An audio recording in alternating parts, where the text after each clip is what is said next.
All right, I think we'll go ahead and get started now. See some sleepy faces in the crowd.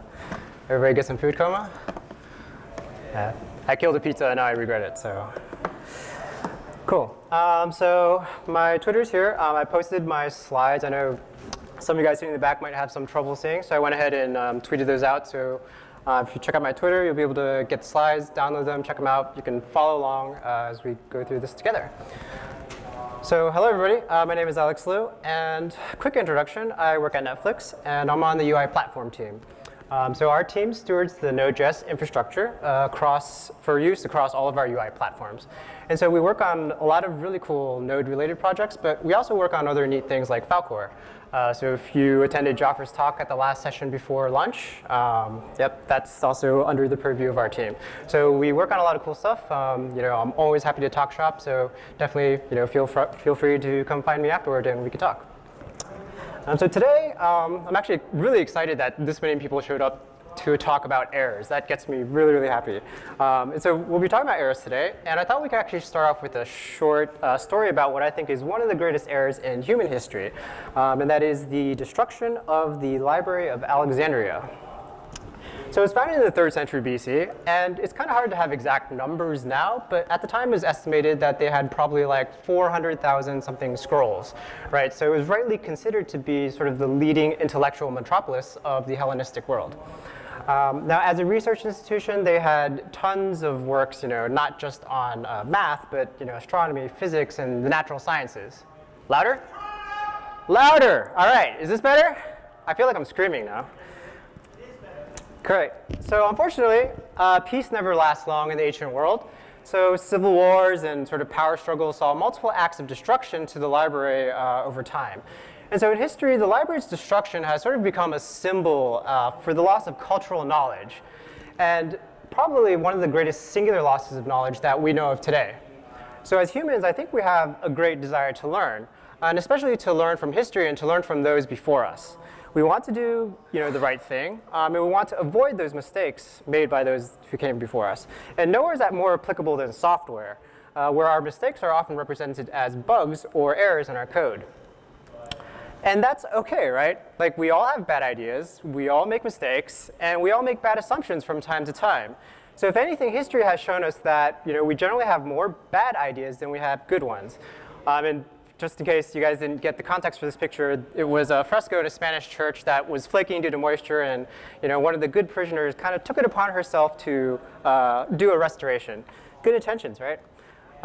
So like I said, we all make mistakes, and what's actually important is learning from these mistakes, learning from our errors, and learning to deal with them. And to be clear, when I say that we should deal with these errors, that doesn't mean avoiding them. What I mean is that you should learn to accept that errors happen. And as with many things in life, acceptance is the first step to happiness. And whether you like it or not, errors are an important part of building software. And only after you choose to accept that fact can we truly begin to build robust and reliable software. So to get us to that state of happiness, we'll cover the following topics. We'll first talk about errors and exceptions and what the difference is between them, at least in the context of the JavaScript language. Then we'll look at some ways that we can build rich error objects. And finally, we'll end with a dive into try-catch, and the problems that they might have as we know it in the spec today. So together, I think hopefully we'll be able to avoid any potential fires to our production apps. So first things first, what's an error? And I think we should be really clear about the terminology, because these concepts don't always translate one-to-one between languages. So in JavaScript, an error is any instance of the error class. And there are actually two kinds of errors.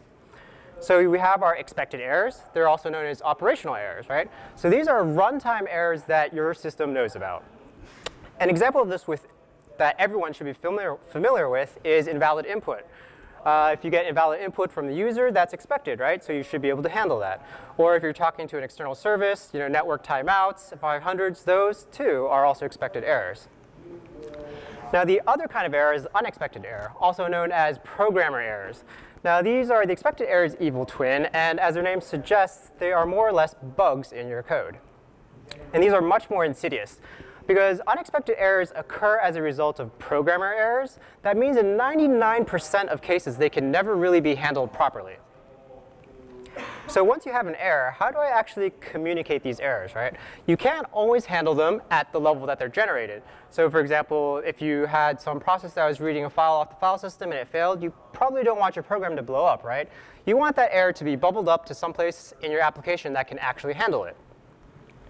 And so one way to communicate that error is to throw it. And throwing an error creates an exception in the way that we understand exceptions in other languages. Now, technically, you could throw numbers, right? You could throw strings. You could throw whatever you want. But a thrown string is not an exception.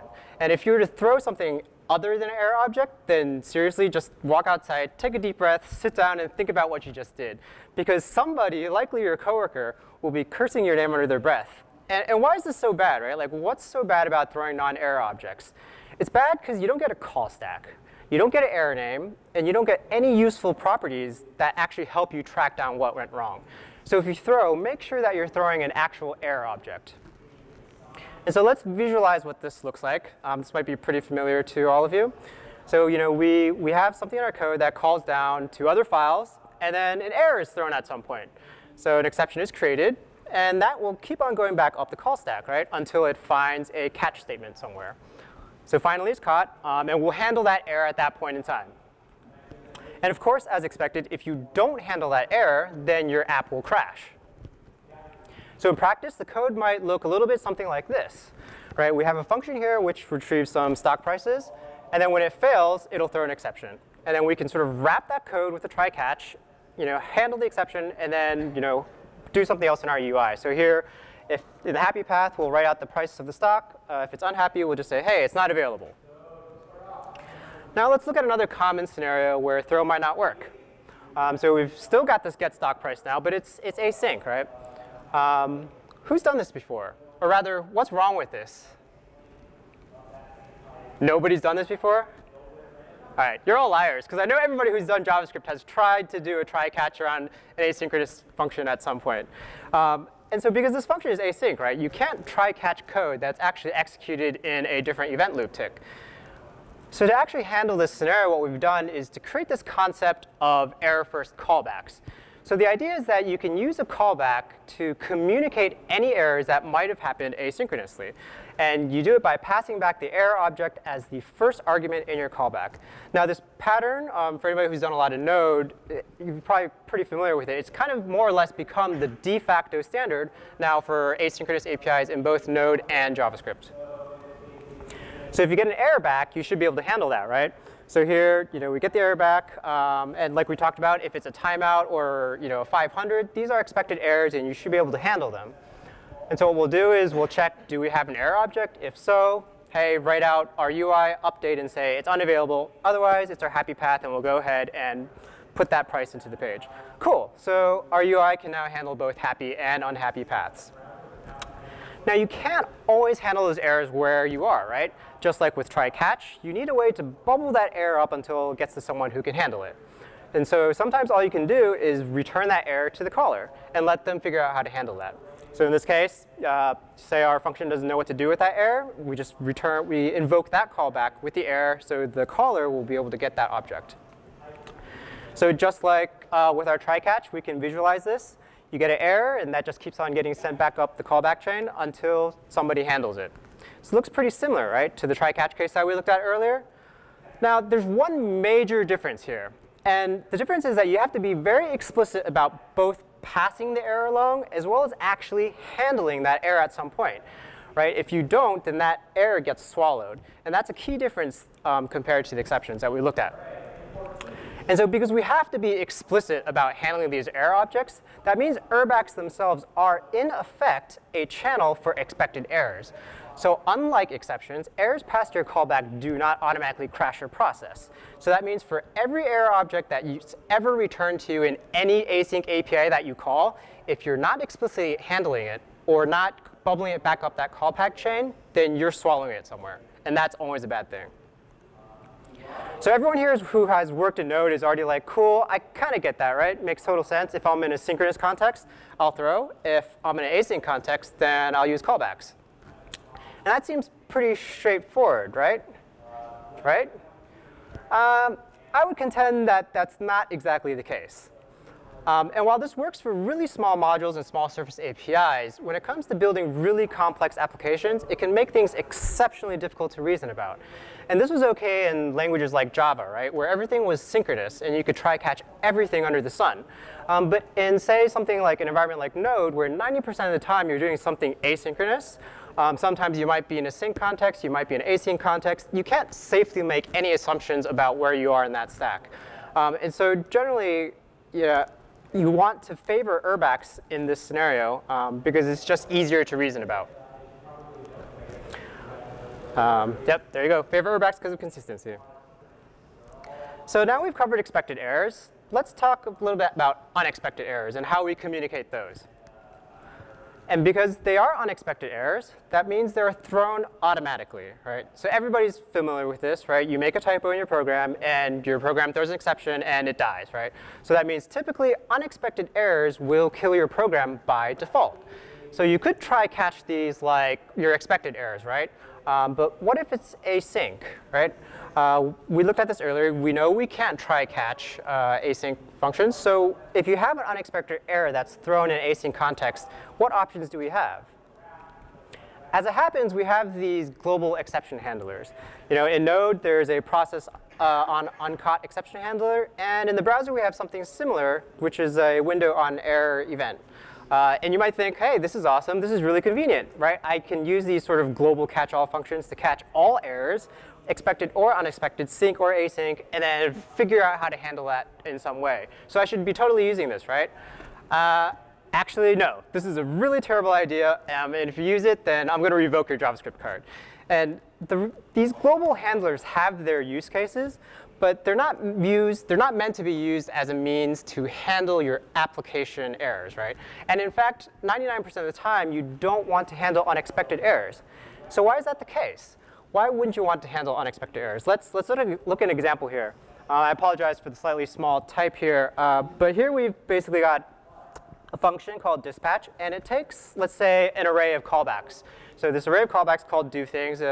And there's a couple places in this function where bad things could happen, right? So in the first case, we're just checking our input types. So we're looking at the thing that was passed, and we're saying, hey, if this is not an error, OK, no problem. That's bad input. I'm just going to throw. And you can safely expect your caller to handle something like that. So number two, we're just looping through that actual array and then determining, is every object in that array actually a function? And if not, then hey, we'll throw another type error. And again, just like with example one, you can expect your caller to handle that. Now let's look at number three. So let's say we start executing these callbacks. If an exception occurs here, we're actually hosed, because we have no idea how many callbacks ran before one of them raised an exception.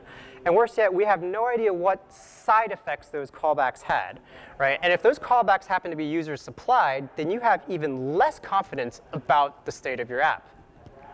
So let's say we did try catch, that loop executing our callbacks, right? So here's our loop, and here's the doThings, each function in that array. And we invoke them with a try, and if something happens, we'll catch it. So let's say we actually did land in that catch clause. We actually have no idea what we need to be doing inside that catch clause. Are we backfilling values? Are we, did the try block touch some shared state? Do we need to roll back that state? How do we proceed safely from here? And how far along did that try block, if there's multiple things happening in that try block, how far along did we get before we actually blew up? I don't know, right? And you have to remember that JavaScript runs in a shared, globally accessible, mutable sandbox. That means you have zero guarantee of both isolation and immutability within your program. So unless you're coding so carefully that you're able to roll back your application state at any point in time, given any arbitrary line of failing, then there's no way that you can safely catch this code, right? So all right, let's say that you're a superstar, right? And you've built this crazy, amazing rollback mechanism. So we can draw an analogy here. If you've got a programming error, great. We can roll back the application state. But what happens when your rollback mechanism has an error, right? Do you roll back your rollback? How does that work? And where does that stop? by definition, unexpected errors are unexpected. So that means you could guess at what kinds of errors could be thrown, but you have no idea why they're actually thrown. And because you don't know why, you can't safely recover from that. And so trying to fix unexpected errors is a bit nonsensical. If you try to fix them, then you might find yourself in a place where you have no idea what's going on, as this picture so perfectly demonstrates. Right? It's like if we were to imagine that gravity all of a sudden stopped working, then all of our assumptions about our reality and how we know it are thrown out that window. And it's the same way with broken code. So therefore, in Node, your safest course of action on an unexpected error is to abort that process ASAP and restart it. Aborting will cause a core dump, or generate a core dump rather, and then you can use that to easily root source the cause later. And now to be super clear, right, the goal here is not to get people to write bug-free code. I mean, I think that's a pretty impossible goal, and that in and of itself is not a reasonable end goal. Instead, the goal is really about minimizing the blast radius. To use a real-world analogy, let's say a train has gone off the rails, right? What we actually want to do is try to, quickly as we can, safely stop that train and minimize casualties, not keep the train running and hope it somehow finds its way back onto the rails. So those with experience running monolithic apps that might take a long time to start up, I'm thinking Java in my head, like, what do you mean crash my app? Like, my app takes like 20 minutes to start up. Like, that's a non-starter for me. And yes, you could choose to catch those errors and not restart your process. But you have to understand that you're making a trade-off when you do that, right? You'll gain app uptime, potentially at the expense of either faulty behavior due to corrupted state, or faulty behavior that's really hard to root cause. Because now you might run into a scenario where, say, your app is doing something weird, but you have no idea if that's a legitimate bug or if that's a bug caused by some corrupted state that occurred when an unexpected error happened. Now, some of you might be wondering, but what about the browser, right? This is something that we commonly see in the browser. So you're doing something, you're processing your data, and then oops, something happened, but hey, no big deal. I'm just going to keep on going. And then, oh, I had another error, but whatever, we'll keep on chugging.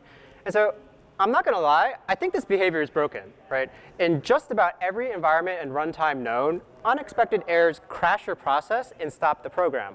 But browsers, however, by default, catch that and keep your program running. And I get it. I understand the motivation. Thinking back like 10, 15 years, back in that day, dependency management was really, oh, let me add another script tag on that page, right? And you didn't want third-party script tags to really break your page. But rather than sort of assume that this should be the default behavior across all of the different environments that we run our programs in, I think we should be clear that this decision comes with some serious trade-offs, right? Because all the problems that we talked about earlier with regards to, say, corrupted state or shared state that might not be in a place where you expect it still apply in the browser, and arguably even more so now that we're building really complex single-page applications. And so if we take our previous analogy and let's push it another step, right? If your program has an error, then it crashes. And I think everybody's seen this on the desktop, right? Chrome goes buggy and it blows up and you lose all your tabs. And that's pretty expected. But when the OS has an error, what does the OS do? Yeah, it panics and it crashes, right? And it restarts. And that's actually the right thing to do. Because I know I don't want my OS to keep on running on an unexpected error and potentially corrupt both user files and user programs. And so why are we doing it in the browser? What makes the browser so special that the rules don't apply? And I'll tell you my answer. I don't know, right? I really don't know why that's the case. And arguably, there's no way to guarantee that your app is ever in a good state after an unexpected error happens. Thus, because we don't actually have a choice in the browser, your best bet is to log and store those unexpected errors somewhere. Put them in local storage if you want, and find ways to report those back to a remote service later when your app is actually in a good state. And you really should consider all these bugs that you catch here breaking and take action to fix them as soon as you can. And so lastly, definitely avoid the use of global exception handler as a lazy man's error handler, but instead as a way to log and store errors that you should be handling, and then if you're a node, to restart your app. Oop, sorry.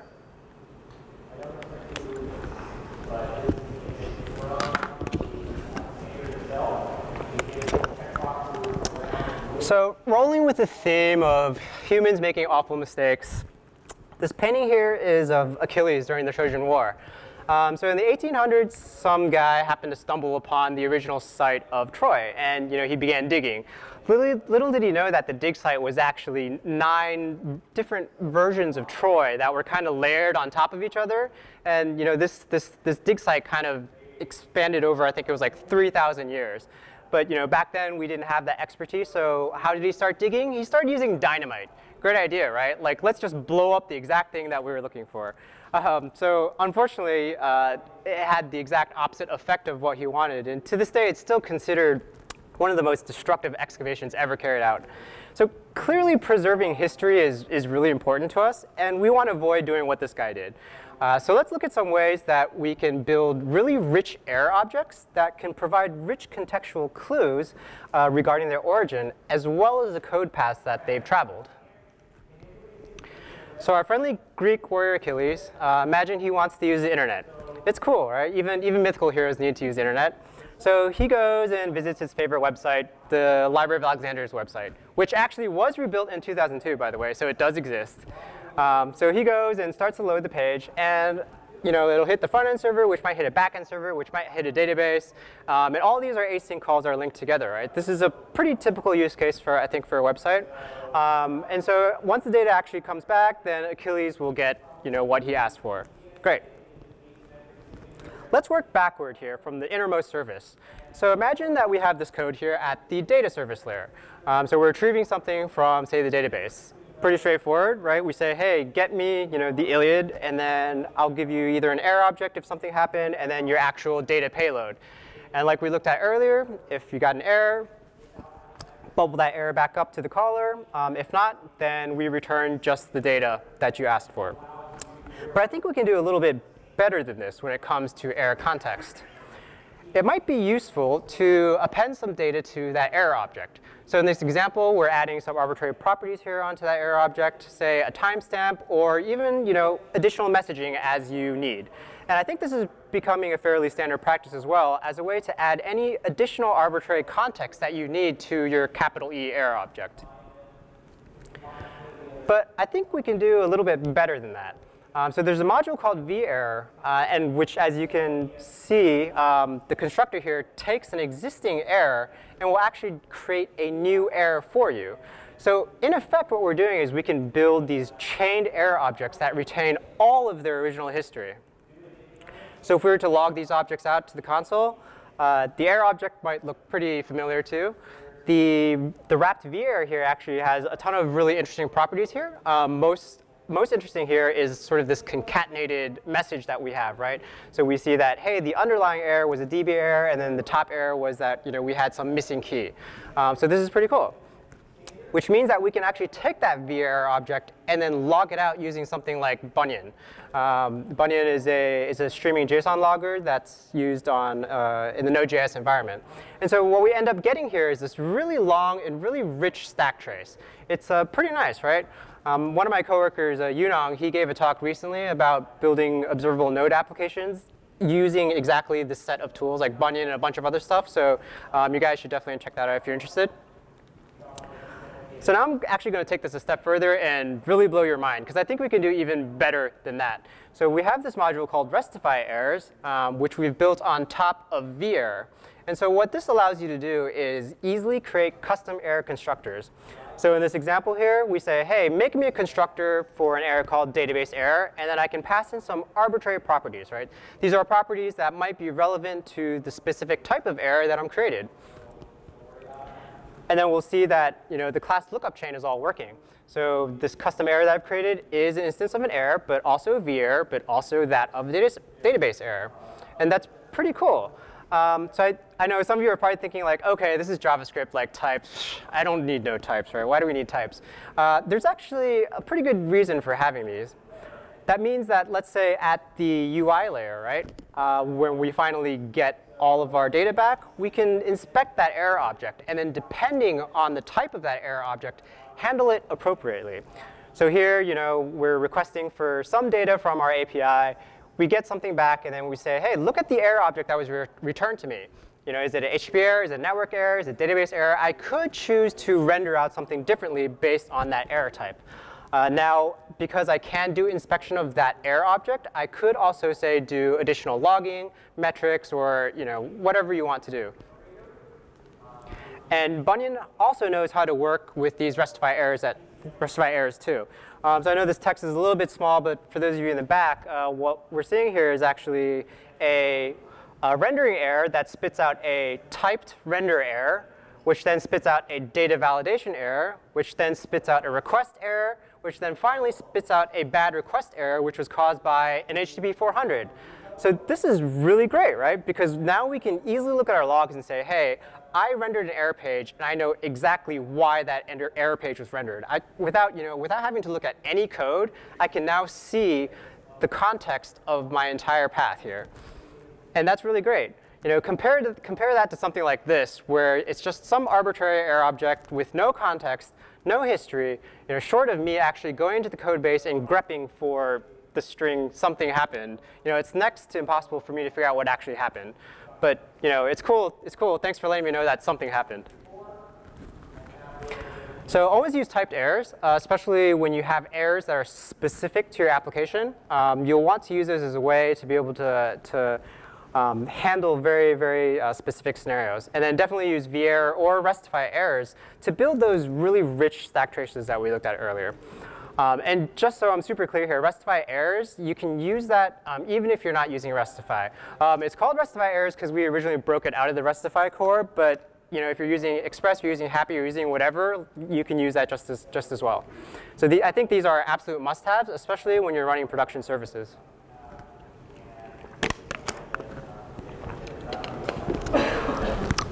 The Great Fire of London. It starts as a bakery fire. It ends up taking out a large part of central London over the course of 4 days. Could have been prevented pretty early on, but I think the Lord Mayor was a little bit indecisive, and by the time he decided to take action, it was too late to contain the fire. So it's rather an unfortunate sort of series of events, which I think makes this kind of a great lead into our next section, which is the problem with catch. And how if we're not disciplined about our use with it, it could just lead to the next great production outage of 2015. So I know some of you have been nodding along this entire talk and thinking, hey, hasn't my favorite abstraction already solved this problem, right? I can throw an async context and have it work like it does in my synchronous context. Like, why would I ever want to go back to using callbacks or worry about callback hell? And that's a great question. With all the new ES 2017 features coming, it's true. We might get to a point where actually we're doing try-catch everywhere instead of having to worry about handling error objects in our callbacks. So let's look at a really simple example here. So we've got a try block, and it generates a random number here. And then depending on the output of that random number, we might parse some input, or we might add something to a variable that exists. So what would you actually expect to be caught inside this catch block here? Anybody want to take guesses? Either it's not JSON or it's not, probably not JSON. Yeah, sure. And that's right. But we also catch this one too, right? We catch both expected and unexpected errors. So the expected error here is our JSON parse, right? We know that sometimes you have bad input, so you need to try catch your JSON parses. But here we've got what looks like a programmer error, right? This is an unexpected error. And so as we talked about earlier, we probably don't want to catch our unexpected errors, right? So is this what we actually want? Like when we use a try catch, isn't it because we want to catch only specific errors that we care about? So OK, that seems easy enough, right? We'll do catch, and then we'll say check against the specific error type that I care about. So in this case, a JSON parse error generates a syntax error. So I'll say, OK, let me just check the instance of the error. If it's a syntax error, great, I'll handle it. But I'm actually missing something here. Anybody know?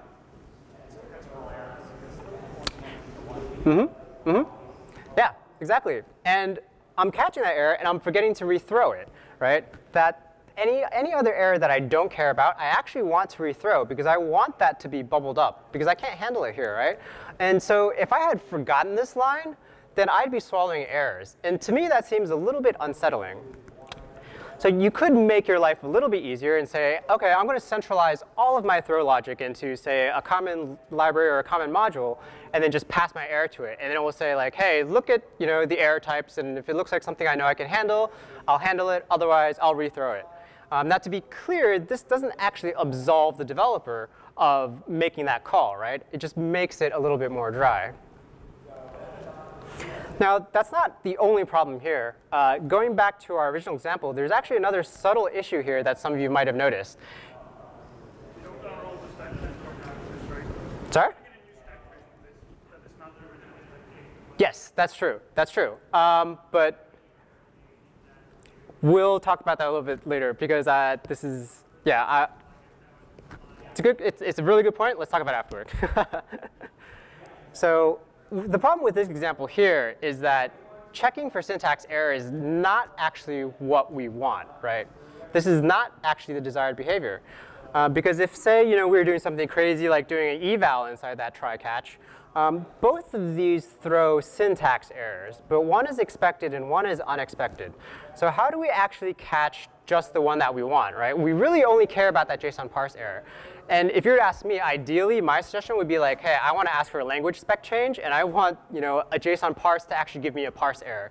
Seems like a reasonable thing, but instead we have syntax error. So since that's not actually a choice, right, what other options do we have here to catch just the thing that we want? And it turns out we don't really have anything. Try-catch doesn't give us the ability to catch only the expected errors that we care about. So in other languages like, say, Java, right, you have conditional catches where you can catch only the types of exceptions that you care about. Now, Java also happens to have this concept of catch throwable, where, say, you can basically catch everything under the sun. And that includes, for those of you who have worked in Java, like checked exceptions, unchecked, and then you've got your runtime errors, and then you've got errors themselves. And that's a really, really bad thing, right? Because as we talked about this earlier, we don't want to catch any of those unexpected errors. And so unfortunately, as it is, in JavaScript today, our try-catch is more or less equivalent to Java's catch throwable. So instead, the best that we can do here is to reduce the surface area of try-catch, right, to only catch the blocks of code that throw errors we know we can handle. So that way, any code that might be a potential programmer error is not caught. So looking at our example earlier, what you would do is move just the JSON parse into your try-catch, and then move everything else outside of that try block. And so this nets us the desired behavior of throwing on our unexpected errors. So generally speaking, when you must use try-catch, this is the preferred way to go. Be as targeted as you can possibly can with your try blocks to make sure you're not catching stuff you don't mean to catch. So let's look a little bit at promises. Promises, I've tried to solve many of the problems that we've talked about so far as well. They promise to let you use sync error handling with async code. So in practice, it might look a little bit like this. You've got this foo promise, which then might be doing something sync or async, and it resolves, and then you call foo2 and foo3, and then finally at the end you just say, hey, I'm going to put this catch clause here, which will catch any errors that have happened in all of my promise operations. And so just like with try-catch, I could probably do something like check my error instance types, and then rethrow on my unexpected errors. So you might look at this, but if I were to take this and put it into the REPL, or like put it into a browser program, what would you guys expect to happen? What would you expect the output to be of this snippet of code right here?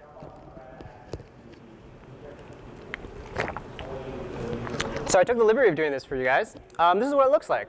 So if I just take that snippet and I run it from the command line, hey, like this looks pretty good, right? Looks like my error is being thrown and logged.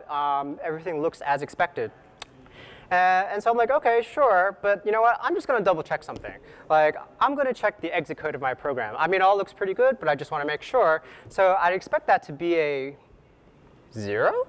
Like, why do I have an exit code of 0? And so exit code of 0 means that your program exited without any problems, that there were no errors thrown. And so why is that the case, right? Like, I explicitly threw an error here, and it exited cleanly without any problems. As it turns out, yes, that's actually the behavior by design, right? All functions that are passed to promise operators are try-caught. And so that means in order to actually get the behavior that we originally wanted, we need to call this function called done. And so what done will do is end your promise chain and allow you to sort of escape from the domain of that promise, right? That way, when we actually throw that error, what will happen is that will bubble up through the chain. Done will say, hey, you didn't handle this error. I'm going to rethrow it for you. And that's what will actually get us the exit code of 1 that we want. So if you happen to be using Bluebird as your promise library, it actually does have some nice sugar for encapsulating this desired behavior. So what you can say is like, hey, I want to only catch these specific typed errors. And then any other error that does not fall into that type will get rethrown automatically for you. And so this is a really, really nice improvement upon vanilla try-catch, and ideally what we want in practice. Bluebird also happens to give you a hook for dealing with all unhandled errors, so you can do whatever you want. And so in this example, what I've chosen to do is rethrow all of those errors. And in my honest opinion, I think this is a much more sane approach than going through your code and making sure all of your promise chains end with done. So this kind of brings me to my main point here, which is that it might sound like I'm poo-pooing on try-catch or promises, but that's really not my intention at all. I think regardless of what abstraction that you choose to use, all of them feel a little bit less than ideal to me because it puts the onus on the developer to do the right thing, right? And so whether that's making sure that we rethrow on errors or that we always call done, it's always a bad idea to make what should be the default behavior opt-in. And in the world of software, I think we're constantly looking for abstractions that make our lives easier, right? But abstractions that sort of default to shooting yourself in the foot, I would contend that they don't help us become better programmers, and they certainly don't make our lives any easier when it comes to debugging. And so this is where I think generally we can do better, and that we need to build abstractions that make it harder for devs to do the wrong thing. And so of course, we might actually be feeling this pain more acutely sooner rather than later. JS is definitely moving in a direction where we'll be able to try-catch async code. And we'll need to be able to have the tools to help us differentiate between expected and unexpected errors. And so while putting together materials for this talk, I was sort of stumbling across the ES Discuss threads. And Brendan here couldn't have said it any better himself. You don't need to sell me. We had conditional catches in SpiderMonkey, and they proposed it in 1998. So I mean, this is like 17 years ago, right? Like he was already envisioning this type of thing to be an eventual problem. Unfortunately, the spec with the conditional catches has sort of been lost with the ashes of Netscape. But fortunately, we have something coming up in ES7, or 2016 or 2017, whichever it is now, called refutable pattern matching. And so a couple other languages do have this. But what it will really enable us to do is to match against, say, a known set of patterns or a known set of types. And then that way, we can apply that across different contexts. And in our case, it would be the catch context. So that way, we could catch only these errors that we care about. Now, this spec is in the strawman phase, and it's really, really early days. But if you guys have any thoughts at all about this, I would definitely encourage you to get involved.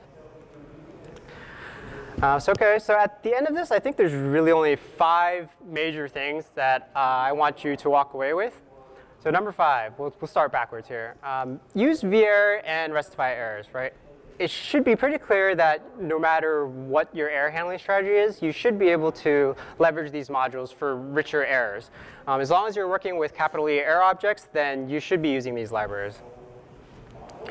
Number 4, every async API that you ever call that ever returns an error object should be handled or bubbled up. If not doing so is the #1 cause for swallowed errors. And if you do choose to use promises, which is another option, then make sure that you're calling both done and catch to handle your errors. Number 3, understand your abstractions. So many times I've overheard devs talk, just water cooler talk, talking about like not needing to understand how our magical abstractions work because, hey, they're magic, right? And I think I strongly disagree with that sentiment. As engineers, we should all take a lot of pride in our craft. And we always talk about using the right tool for the right job. But if you don't actually know how your tools work, then how do you know what the right tool is for a given situation? And so beyond that, I think you also need to understand how your abstractions handle errors. Will they swallow them? Will they rethrow them? And what work needs to be done to make sure that they don't violate the principle of least astonishment? These are definitely all questions that you should have answers for the next time you adopt a new module. And so as we saw in many examples, it's nearly impossible to recover from unexpected errors. So node programs abort immediately, do not recover, do not go, do not collect 200, abort, get that core dump, root cause the problem. And in the browser, log that somewhere where you can then report those errors remotely to a different service. And the final but most important takeaway, if you take away just one thing from this talk, this is it. Design and build applications with error handling in mind. Contrary to popular belief, you can't really build a program and then like tack on error handling at the 11th hour. Like errors really need to be a part of your design and spec from day one. And in fact, I would contend that adding error handling so late in the game typically tends to make your program more brittle than it was before. I mean, everybody knows how the Titanic went down, right? Like, turns out you can't just phone in your emergency plan and call it a day. And the name for exceptions, right, also originated from the idea that they represented a very exceptional scenario. And the more programming I do, the more I realize that actually they're not very exceptional at all, right? And in some systems, the unhappy paths are traveled just as frequently as the happy paths. So there's absolutely nothing exceptional about them. And so in closing, I think it's likely that most of you are already feeling some of this pain today. And if anything, I hope I've inspired some of you to think a little bit more about error handling and to see that it's an important step, an important part of building really robust applications. And so these last few slides that I've got up here are really just links to a lot of resources and a lot of interesting topics that we've talked about today. So this is a great doc by Joanne on error handling in Node. And then a bunch of GitHub issues actually around this entire concept of aborting on unexpected errors. So if you're interested, you should definitely read these. These are really, really good threads. Links to the modules that I talked about today. And then some ES discussed threads as well for if you're interested in getting involved with that spec. So thanks for coming, everyone. And go forth and embrace your error objects.